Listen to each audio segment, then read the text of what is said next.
Hello, and welcome to the Croakey Health Media Weekly Update. I'm Dr. Ruth Armstrong, one of Croakey's editors, and today I'm speaking from Woolgoolrucabaland in Townsville, where I acknowledge and pay respects to the elders past and present, and to all First Nations people who are watching this video and whose nations this broadcast and Croakey's content is touching.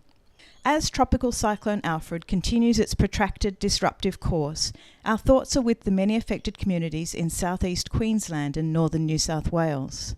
There'll be more to come on this in coming days, but one article we shared last week contains useful tips for dealing with the immediate aftermath, and another highlights a group most vulnerable to power outages, people who are reliant on life-saving equipment like ventilators and dialysis machines in their homes.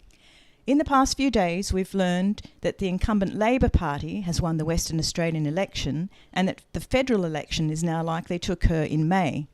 An article from Dr. Ainsley Sartori, President of the Public Health Association's Western Australian branch, remains very relevant.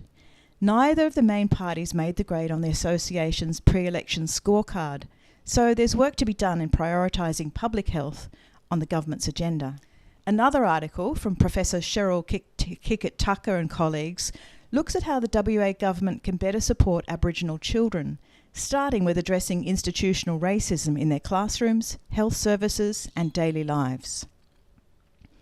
Regarding health in the federal election, Charles Maskell-Knight has compiled reactions from multiple stakeholders to the health commitments we know about so far, with the standout comment for me coming from the Australian Primary Healthcare Nurses Association, who described the proposed changes to general practice funding as a big investment in the status quo.